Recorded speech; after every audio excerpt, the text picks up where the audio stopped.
Assalamualaikum warahmatullahi wabarakatuh. Perkenalkan, nama saya Stephanie Sadira Putri dari kelas 11 CCKT 2. Nah, pada video kali ini saya akan membahas mengenai router OS. Pada bab 2 ini terdapat beberapa pembahasan. Yang pertama yaitu user OS, router board, yang kedua router OS, features, yang tiga name, type, dan arsitektur. Kita masuk ke materi yang pertama yaitu router OS dan router board. Pengertian router OS seperti yang sudah pernah kita bahas di video sebelumnya, Mikrotik memiliki dua jenis yaitu software dan hardware. Untuk software berbentuknya adalah router OS operating system, sedangkan hardware-nya disebut router board. Router OS adalah sistem operasi berbasis operating system OS seperti Windows, Linux, virtualisasi misalnya VMware, VirtualBox, dan juga PNetLab. Berikut ini adalah tampilan terminal PNetLab atau terminal Mikrotik yang biasa digunakan. Router OS dapat diinstal di PC atau sebagai virtual machine VM, sama seperti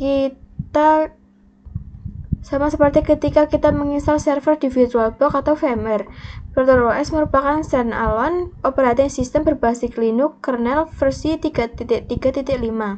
Alasan router board diinstal di PC, jika router OS diinstal di PC, kita bisa melakukan kustomisasi hardware seperti menentukan prosesor, menentukan RAM, menentukan hard disk. Selain itu, jika terjadi kerusakan akibat misalnya petir, kita hanya perlu mengganti bagian yang rusak saja. Contohnya LAN card, bukan seluruh perangkat.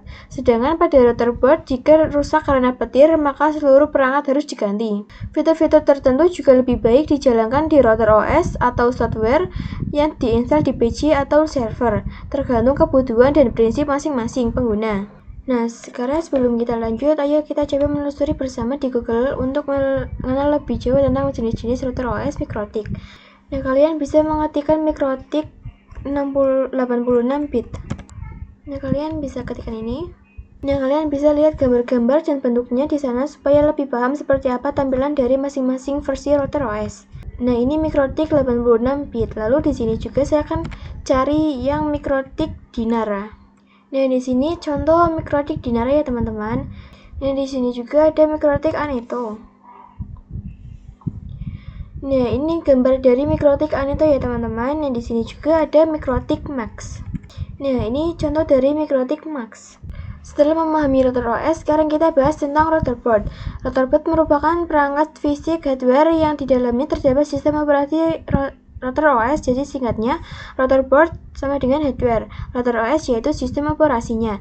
Router board menjalankan fitur-fitur seperti switching, routing, dan fitur-fitur Mikrotik lainnya. Fitur-fitur tersebut bisa tergabung dalam satu perangkat router board atau dipisah berdasarkan kategorinya. Misalkan wireless A, wireless B, dan sebagainya.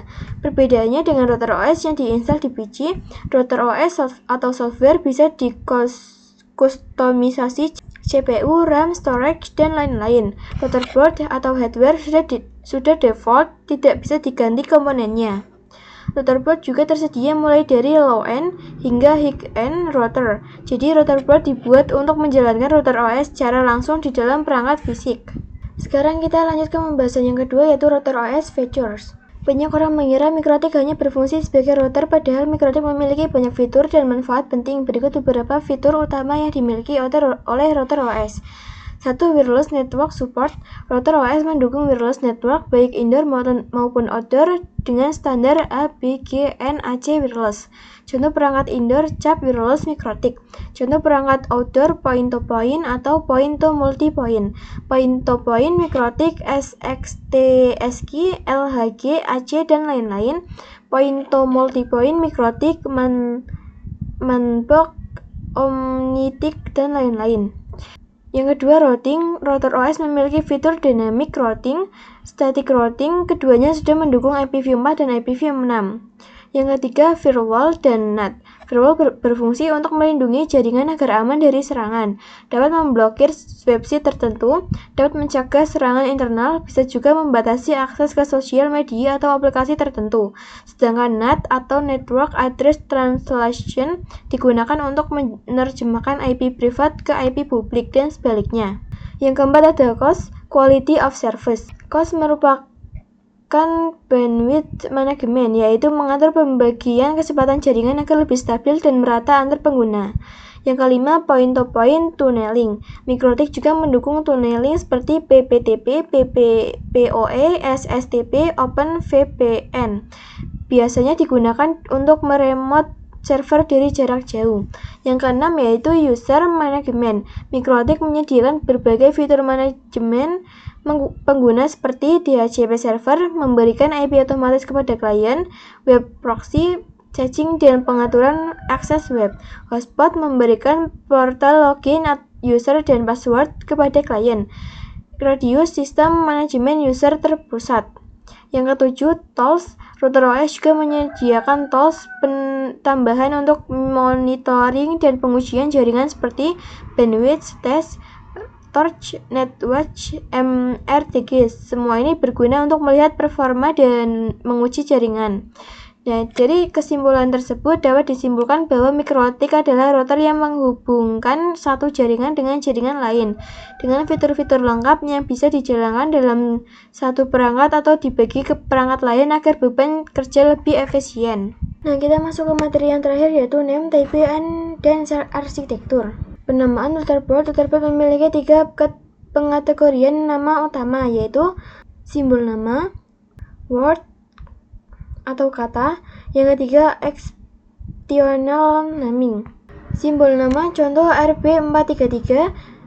RB artinya routerboard. Yang keempat, seri atau kelas routerboard. Yang ketiga pertama, jumlah port internet. 3 terakhir yaitu jumlah slot mini PC atau wireless. Yang kedua, word atau kata. Contoh nama routerboard Omnitic, Grove, SXT, LHG, Dynadis, Cap, Web, Hub, dan Hex.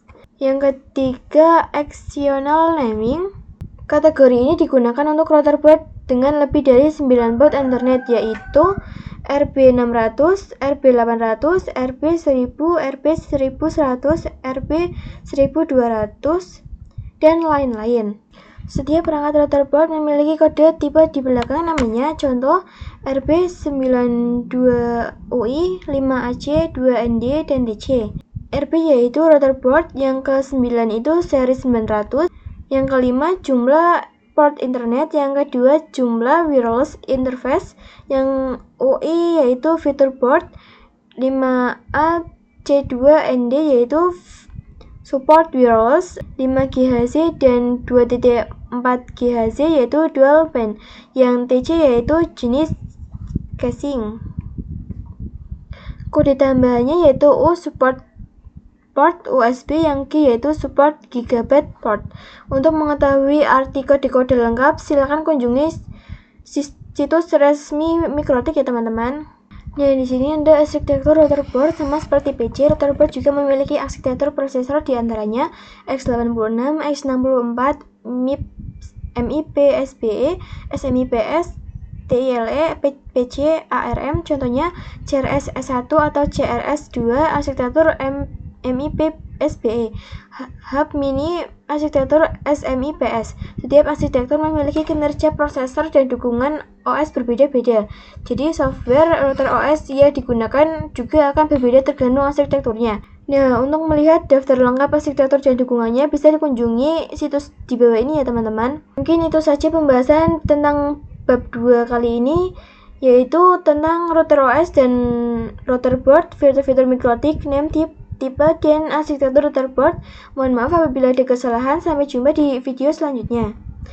Terima kasih. Wassalamualaikum warahmatullahi wabarakatuh. Happy, happy, happy.